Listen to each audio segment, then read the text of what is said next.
Thank you all so much for being here today. My name is Adrienne Valk, and I am a consultant with the Western State Center, an organization that I'll tell you a little bit about later in the presentation.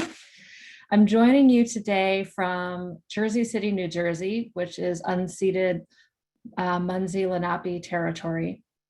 And I am deeply, deeply honored and grateful that I was invited to participate in this event and have really been looking forward to speaking with all of you. So thank you for being here. Just a couple of housekeeping things. As I'm sure you are well aware, this session is being recorded.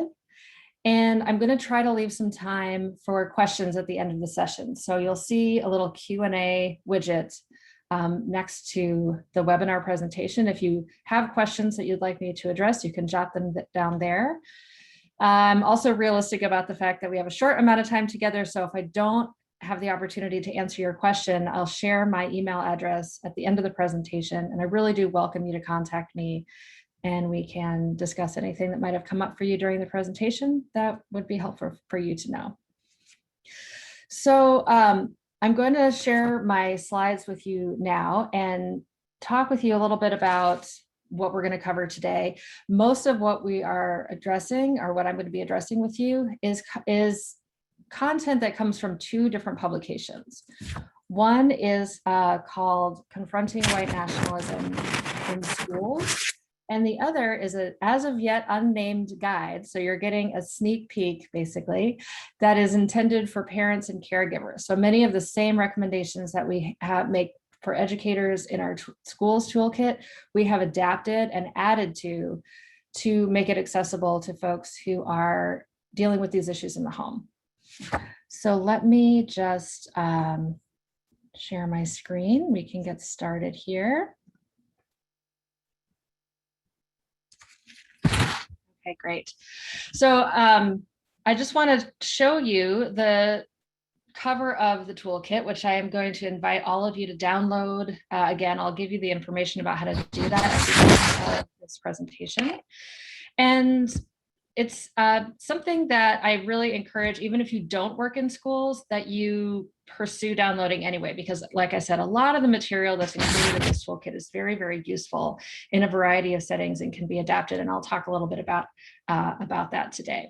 So my main role at Western State Center is helping educators, administrators, everyone who works in schools. Basically, I work with a really wide variety of school-based folks, implement the resources in the toolkit.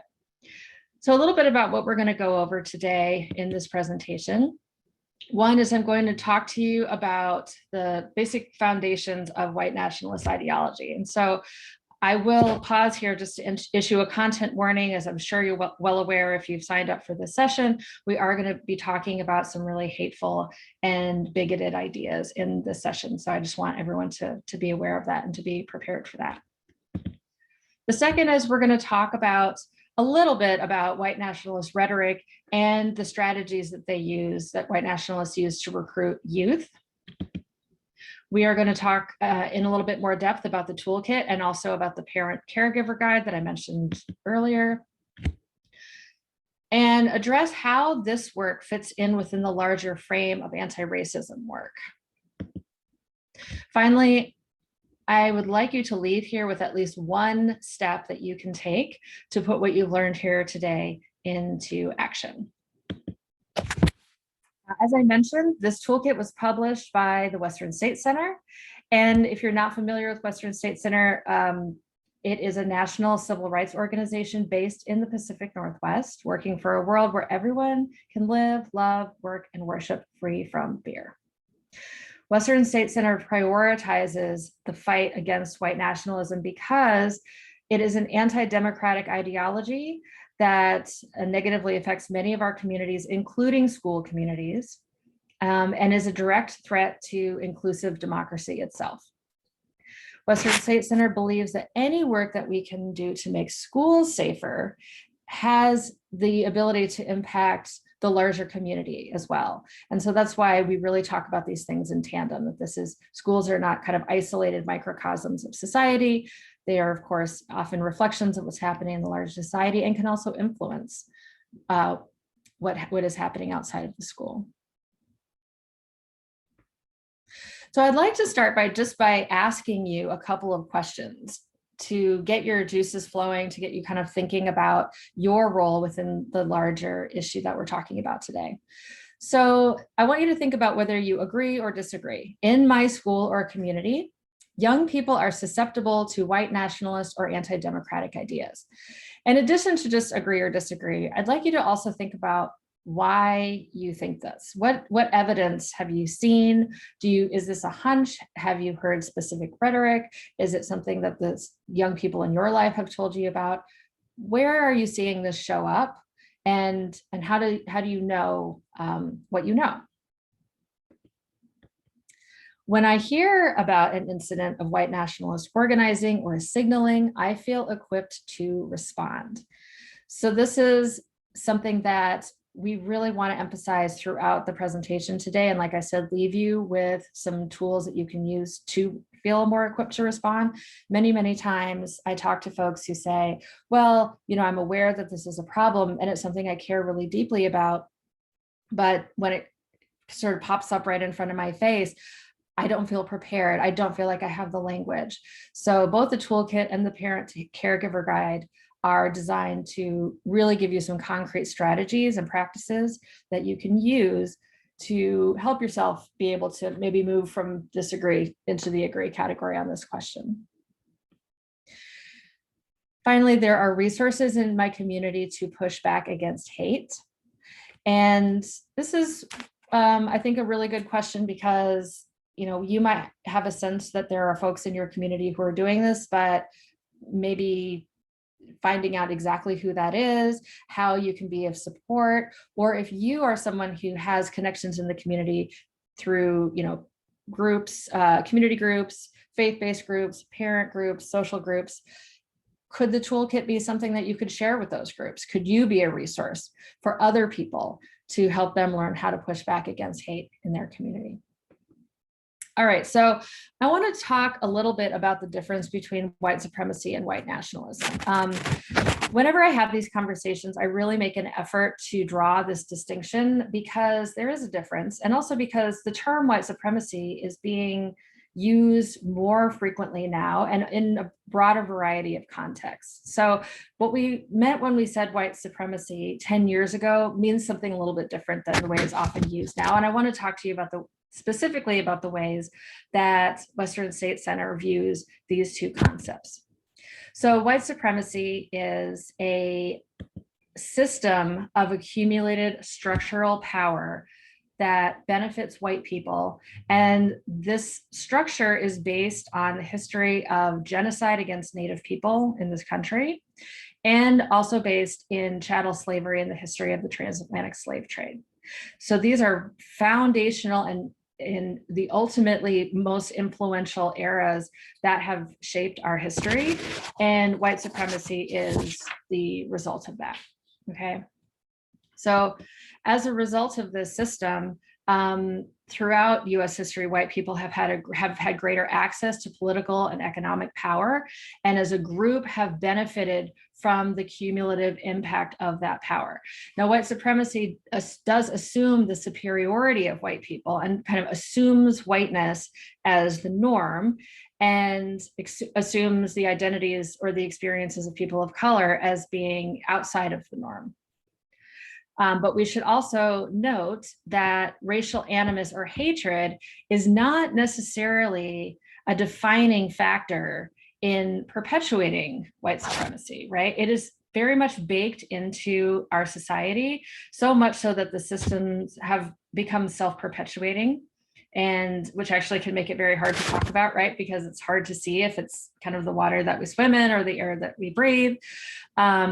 Which is also why it's very important to be so explicitly anti-racist and to be very intentional about divesting from systems of white supremacy. As I mentioned, white supremacy is distinct from white nationalism in a couple of ways, but they are very intimately connected, right? So we can think of white supremacy as the soil from which white nationalism grows. White nationalism, as opposed to being a system, should really be viewed as a movement. And it's a movement that is very intentional about gaining political power. The term originated among white supremacist groups after the successes of the 1960s civil rights era, as a way to kind of differentiate themselves from some of the previous white supremacist ideology and really focus on regaining what they saw as a tremendous loss of political power. By the late 1990s, it emerged as its own distinct ideology with an explicit emphasis on anti-Semitism and also with the explicit goal of creating an all-white ethno-state. So again, the focus here is on growing political power, not just on the hatred of people of color. It's important to recognize that the Jewish people are one of the primary, if not the primary, enemies of white nationalists and are seen as the root of what many white nationalists believe is the most significant problem facing white people, which is what they refer to as the Great Replacement, or quote unquote white genocide. And they blame Jews for this. They believe in a conspiracy theory and a secret cabal of Jews that was responsible for the successes of the civil rights movement. And they truly see multicultural, multiracial democracy as a threat to whiteness and to white families, and believe that diversity and demographic changes equal white genocide. So if you ever hear the term the Great Replacement Theory, this is something that should definitely be perking up your ears. White nationalism also trades very freely in misogyny, homophobia, transphobia, xenophobia, and anti-immigration. And depending on the group, we sometimes talk about anti-democratic groups broadly. Some groups have more emphasis on one of these types of hatred than others.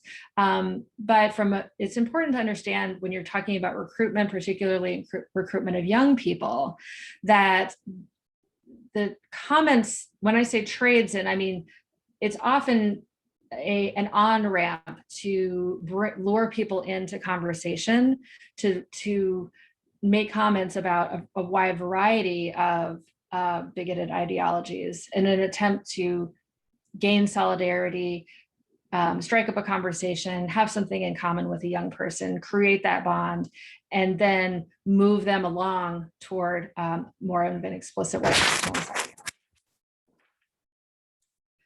So, how serious is this issue? I almost took this slide out because I feel like if you're at this event, you think and know that this is a very serious issue, and there is certainly no absence or shortage of evidence for that in our recent cultural history. But I think it's worth really emphasizing that youth remain a primary target for recruitment by these types of groups, okay? This is one of the primary reasons why we started the toolkit publication, because we felt like the SOS was coming very strongly from schools and educators saying, these messages are being funneled directly into the ears of our students. The primary avenue being social media, unsurprisingly, which also includes online gaming, which is not something that I personally was particularly savvy to before I started doing this work. But many of the chat rooms and a lot of the interaction that happens during online gaming it has become one of the sort of primary recruitment grounds. Chat rooms, again, I'll mention this explicitly because there are chat rooms for pretty much any kind of person who cares about any kind of thing. And in some cases, young people find chat rooms that really speak to things that they have, a lot of legitimate insecurity about. And those things might be the inability to, feel comfortable talking to people that they have, romantic interest in, or maybe feelings of really feeling very isolated or feeling very depressed. And so it is absolutely the case that white nationalists and other anti-democratic groups specifically target youth who feel, alienated or feel disconnected or disenfranchised in some way. And so these groups, these kinds of chat rooms are one of the places that they specifically target, knowing that the kids who are there are probably really looking to make some kind of connection, and unfortunately taking advantage of that. YouTube, variety of different musical subcultures. There are podcasts, TikTok, Snapchat. I mean, really any online web-based or mobile platform that you can think of, this stuff is there. And the pattern that we see, that our researchers at Western State Center who follow this kind of recruitment tactics see, is that these interactions start off with an attempt to bond, like I was saying, and that those initial interactions often don't really have anything to do with racism or anti-Semitism. They're really an effort to entertain and to, create a connection, right? And so that it seems harmless. It seems like, oh, this person is just, sharing something funny. If I share it, people are going to think I'm funny too. Or maybe they're just, they are cultivating followers. And then if someone that you follow on social media wants to interact with you, that's a very special privileged feeling, right? That's going to bond you to that person. So that's a very deliberate tactic that is used.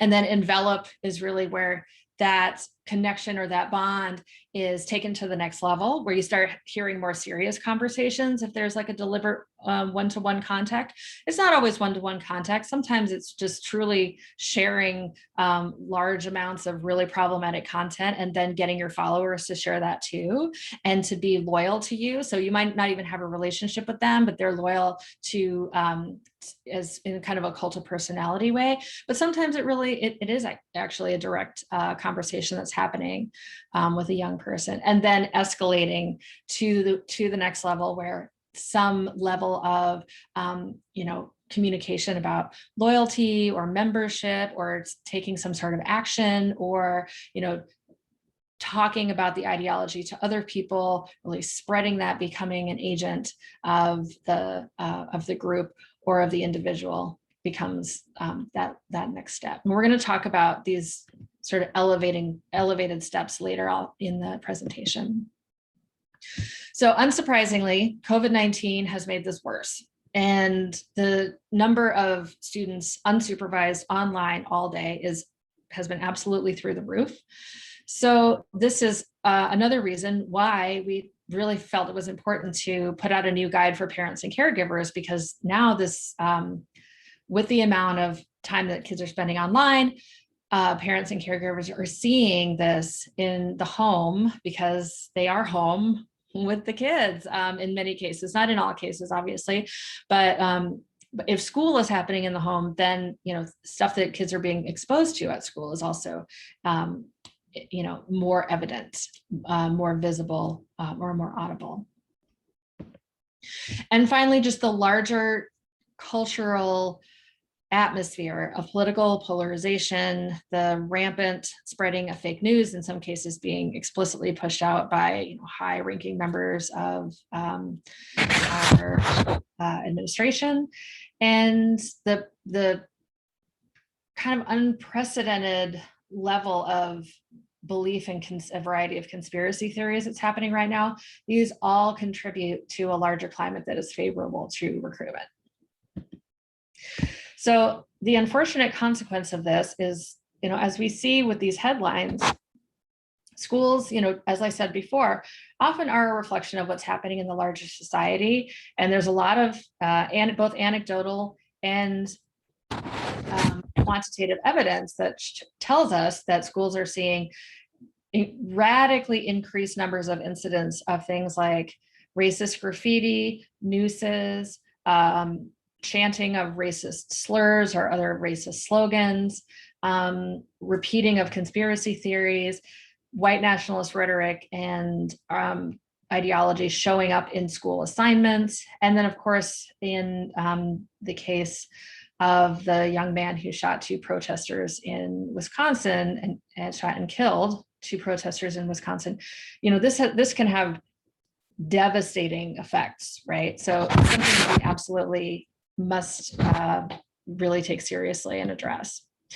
So I want to just take a moment to revisit the concept of white nationalists using rhetoric that is not necessarily explicitly racist, right? So here's a quote from Bob Dane. And Bob Dane is the head of an organization called the Federation for American Immigrant Reform, which is a designated hate group, designated as a hate group by the Southern Poverty Law Center. So I'm just going to read this aloud, and I want you to kind of think about the subtext here, because I think this is something that is really just worth understanding, is that these are not necessarily folks who are just coming out and using the N-word or using racial slurs about Jewish people. These are ideas that are introduced in ways that, you know, if you're not really listening, might not ring alarm bells, but they should. So asked whether he would disavow a goal of maintaining or expanding a European American majority, Dane said, "For many, the question of whether a country loses its majority status is a fair question." So this is a very kind of measured statement, right? But if you unpack it a little bit, you're going to see a couple of different things. So what does it mean to say that something is a fair question? What does it mean to think of the change in majority status as a loss, right? So why would you not, if you perceive that as a loss as opposed to just a shift or a change, that implies that you have a particular investment in maintaining the status quo and in that change not happening, right? And in this case, the change being the flipping from a white majority to a majority of people of color in the country. So these are just kind of subtle hints that are really, I think, important to think about. And this, you know, this idea for many, you know, it just sounds like he's just sort of having a conversation like, oh, you know, if you're a reasonable person, yeah, you would wonder about this, right? But is that really true? And so I think that these are just things, these are kind of critical thinking skills that are really important to think about in terms of how we invite young people to always have, you know, a little bit of a awareness, their awareness tuned up and turned on when they when people are talking, you know, particularly about things like the changing demographics, for example. Here we have a quote from John Robertson. So John Robertson is the host of a radio show called Radio Free Redoubt, which interviews key anti-government leaders. So here he is talking about an incident that I'm sure many of you, if you're based in or around Portland, will be familiar with.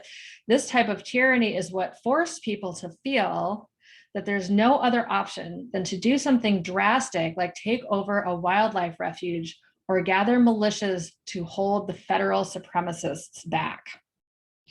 So I think this is a really interesting quote for a couple of different reasons. One, it's flipping the script, right? And basically using the word tyranny as a very emotional appeal to say, you know, we didn't have any choice. The government forced us to do this. There was no other option, you know, basically like if you're like an upstanding person who cares about liberty, like obviously this would be the only choice that you had, right? The connection that I want to make here is that when we're talking about young people, we're talking about kids at a developmental age where they're very much trying on a variety of different identities and values. And one of the values that they've probably been taught to identify with is to feel, you know, proud of their community, to stand up for what they think is right, to protect and want safety for their families, right? So this kind of rhetoric might be really appealing, especially to young men, for example, who, you know, that's culturally something that has probably been, you know, ingrained in them as a good thing. I also want to point out here the term federal supremacists, because this is a very classic way of co-opting the language of the left, right? So, co-opting the language of the left, period. So where the left is using the term white supremacy more and more freely now, for reasons that I think make a lot of sense and are descriptively accurate. Now we see that being taken and flipped around and used in this setting. So this is just, again, an example of something that, there's no mention of race or racism or anti-Semitism or misogyny or anything like that here. But this is definitely an example of a very, very far right, anti-democratic leader using this rhetoric in a way that could be broadly appealing to a lot of people and be a first step toward a deeper relationship. So I wanted to share this quote from Jessica Acey, who is one of the co-authors of the toolkit and who is an educator, and a Portland-based educator and a colleague of mine. She and I do a lot of trainings together.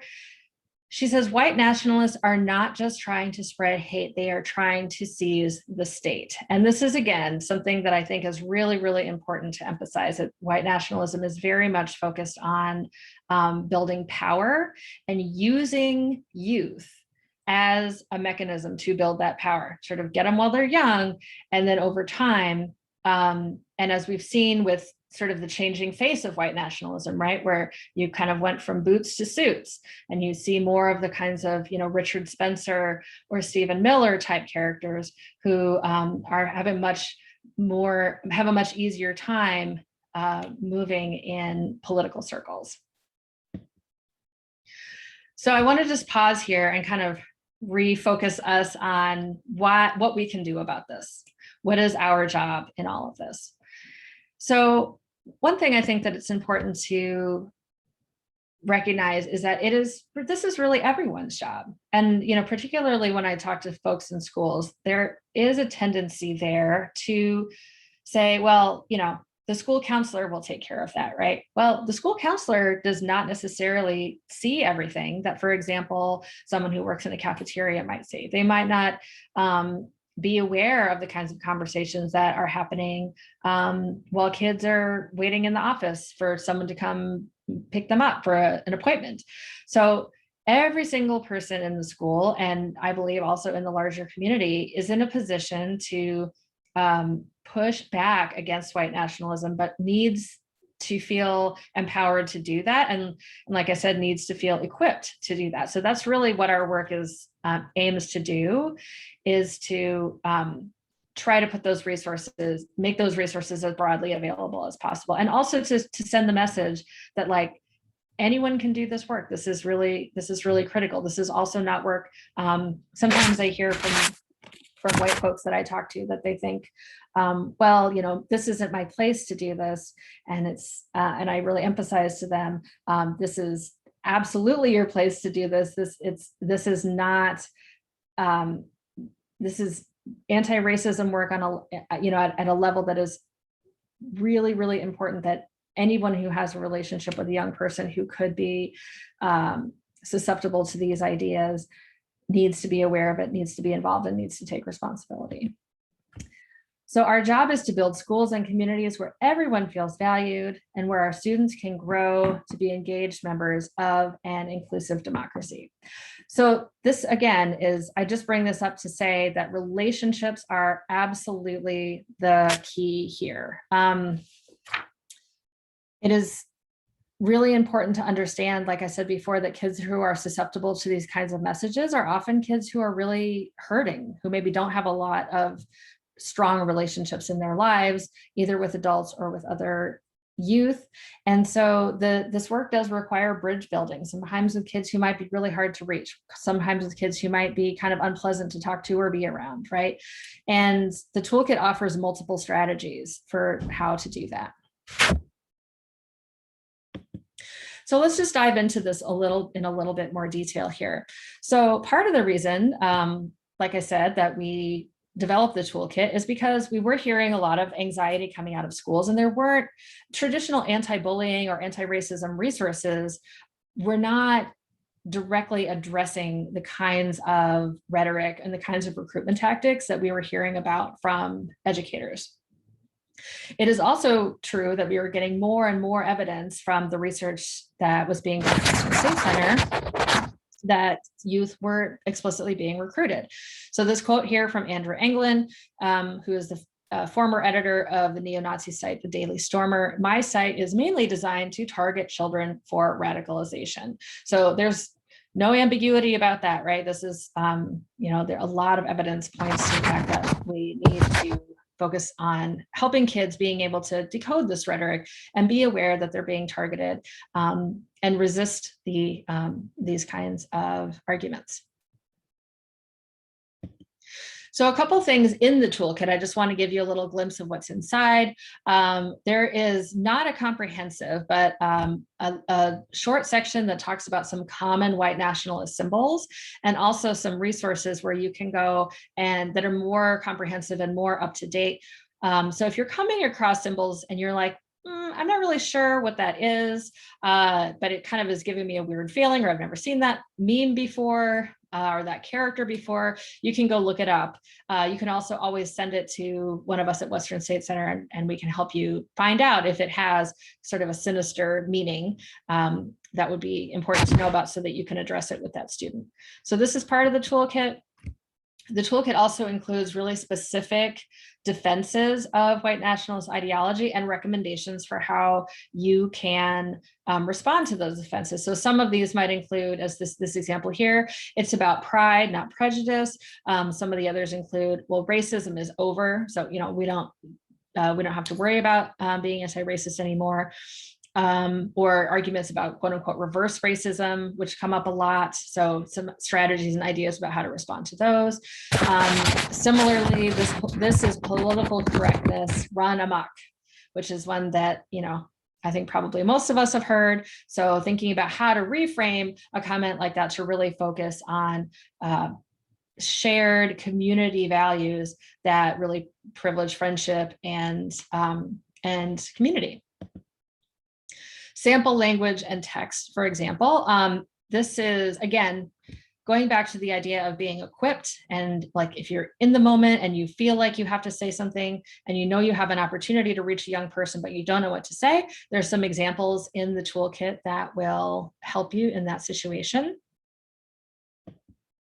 And then there are also quite a few scenarios. And so the scenarios are really, I think, very helpful because it takes this out of the kind of conceptual realm, which is sort of where we are today in this session, and then looks at very specifically, like, okay, if, for example, a kid is using a white nationalist symbol as their avatar in their Google Classroom, for example, how do you respond to that?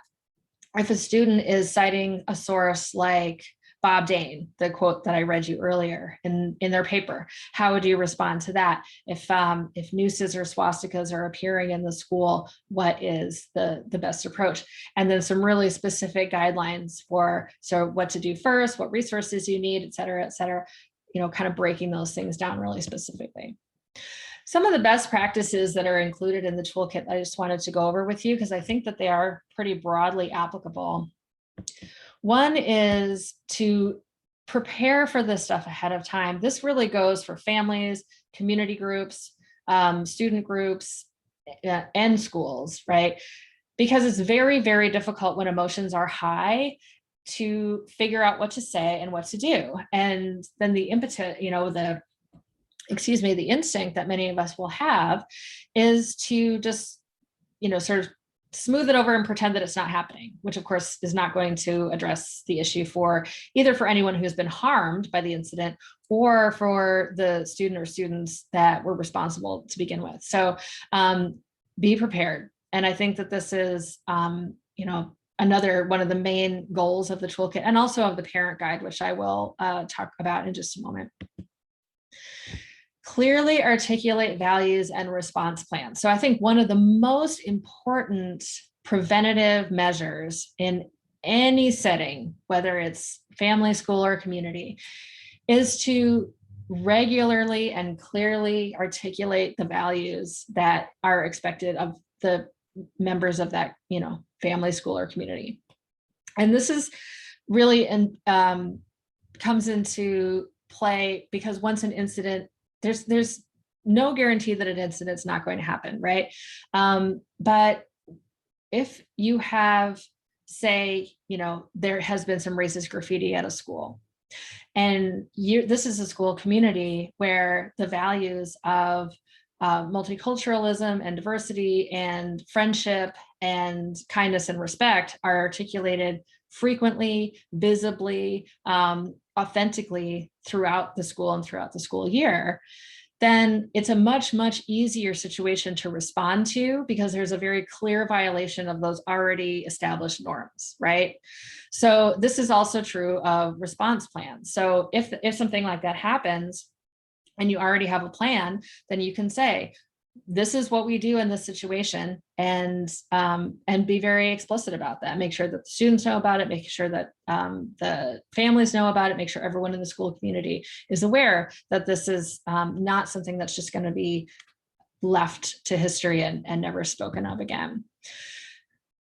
Keep the conversation going is also probably one of the most important practices that is emphasized in the toolkit. And this one is so difficult because, back to the point of maybe you're talking to a student who is really saying some very ugly and problematic things, and your instinct is just to be like, I don't want to hear this. This is like a violation of my boundaries. This is making me very uncomfortable, and I don't want to deal with it. But particularly in a school setting, it's by cutting off the communication with that student and shutting them down, you're essentially severing the relationship and severing the possibility that that student is going to continue talking to you, which severs the possibility of continuing to be able to influence their beliefs, which are still forming. And I think that is really the key here, that this is not a situation where, someone who's 14 years old has reached the pinnacle of their development in terms of their thinking about ideology or racism, right? So the opportunity is still there to keep that conversation going if you keep the conversation going. And the toolkit is very explicit about how to do that, and as is the parent guide. So I've already spoken about this, so I'm going to skip over this one. But again, just don't pretend that these things don't happen, because that sends a really loud message too, especially to your students of color, especially to Jewish students, especially to gay students, any marginalized student in your school.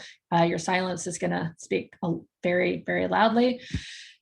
And then this one, one of the things that we talk about a lot is that a bad intervention with a student can really almost be worse than no intervention. And sometimes engaging law enforcement too enthusiastically can backfire, because not all law enforcement agents are really equipped to handle these kinds of conversations in a way that are productive.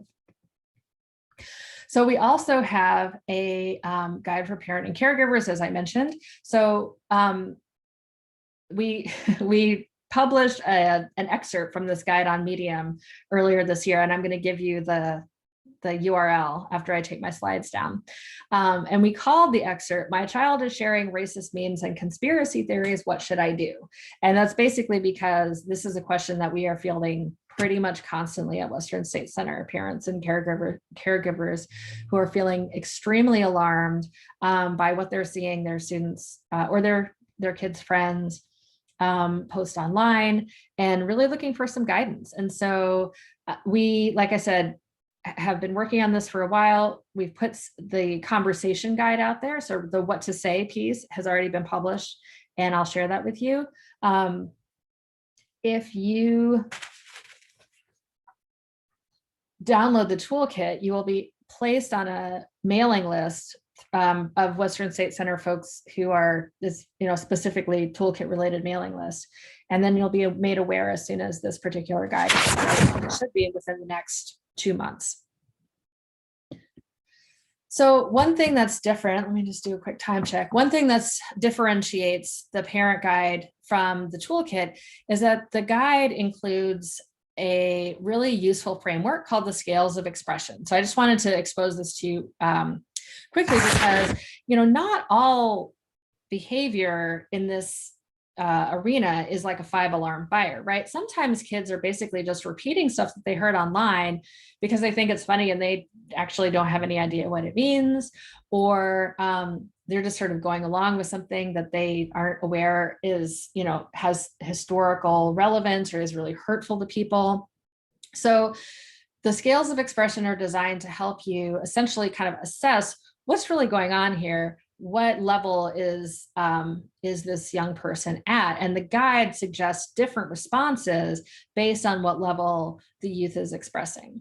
So the first is accidentally encountering hateful messages. So that's the sort of, I'm stumbling around online, came across this image, thought it was funny, shared it with somebody else, don't necessarily have any idea that this is hurtful or tied to this really, really dangerous ideology.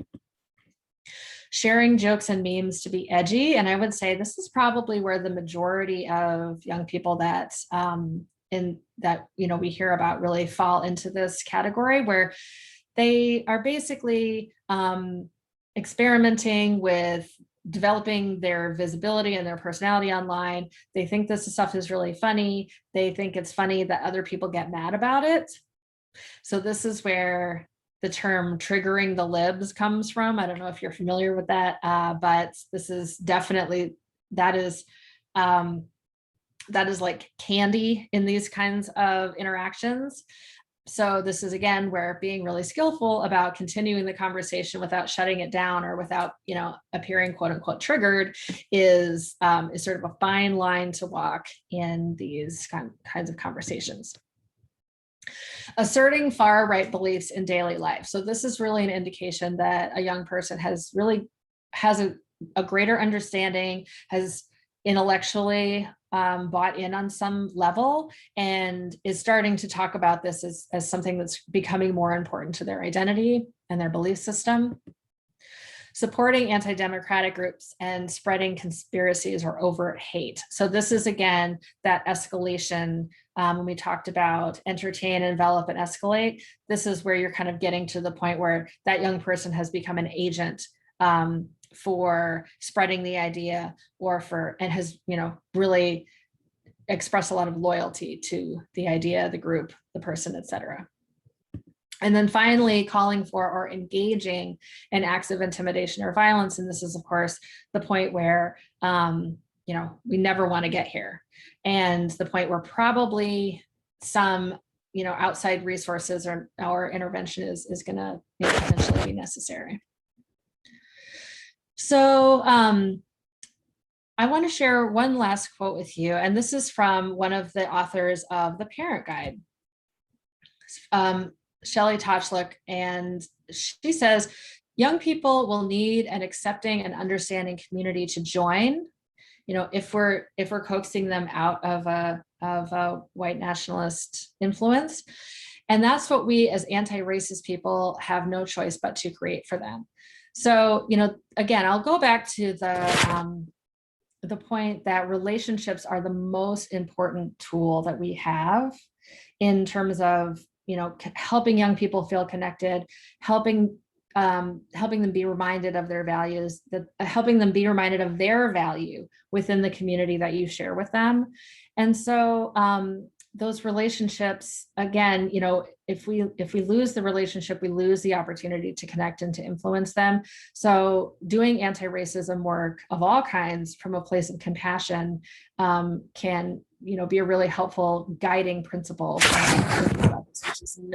It's a very difficult thing to do, but it really is something that will increase the possibility of success. So I'll check the Q&A and see if we have any questions, but I just want to mention just a couple last things that you can do now. So one is, if you're an educator, we do have a Facebook group that is specifically for people who are using this toolkit in schools. If you search Confronting White Nationalism in Schools, you can find the Facebook group. You must answer the intake questions. I won't approve you if you don't, because we just really have to kind of check everybody out to make sure that we're not, inviting people into the group that are there for not the right reasons. Request a toolkit and get on the mailing list. So I mentioned before that the parent and caregiver guide is coming out shortly. If you are on the mailing list, you will be the first to know about it. And you'll also be able to request a download of the copy of the toolkit, which even if you don't work in schools, there's a lot of great stuff in there for you as well. And then you'll just kind of be connected to Western State Center on an ongoing basis. Finally, I really want to just take a moment to acknowledge that many schools and districts right now are under explicit attack from anti-democratic groups who are targeting the teaching of anti-racist curriculum and specifically the teaching of American slavery. And so one of the things that you can do right now to help that is to clearly, bring your support to the school, right? Schools that are doing this well, encourage them, write letters to the editor about how great you think that is, show up to school board meetings where, these issues are, being debated or contested, to show your support. There's a real need for people who value this kind of education to show up and make their voices heard right now. So I very much encourage you to do that, express your support. And again, this is another example of affirmatively articulating values, and that being a really important strategy when fighting hate in a variety of different contexts.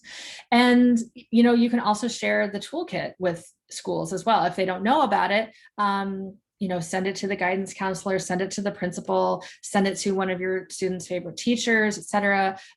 Get the word out about the toolkit. And that's really helpful to us because, like we said, the more people who know about this, the more people across the school community are looking out for this kind of rhetoric, the better opportunity that we have to connect with young people who might really need those connections right now.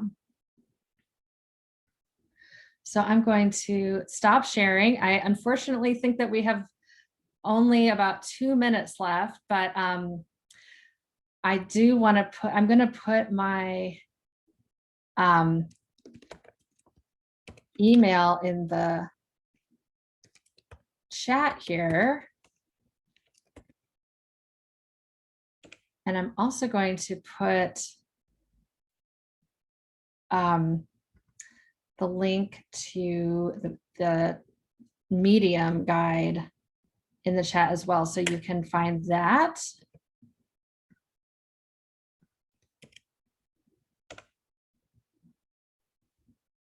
And then I see a comment here that says Parents' Rights and Education is a very active group fighting against anti-racism curriculum. Yes, and Parents' Rights and Education doesn't sound that bad, right? It's a great example of rhetoric that is masking a very anti-democratic agenda. And I see one question in the Q&A. Let's see here. Oh, I see. Okay.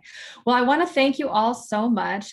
This has really been a pleasure to be here with you today. And please let me know if I can be of any assistance going forward. And thank you for taking this work seriously and for showing up and for caring and for moving all of these ideas forward. It is, it's really an honor to be here with you today. Thank you so much.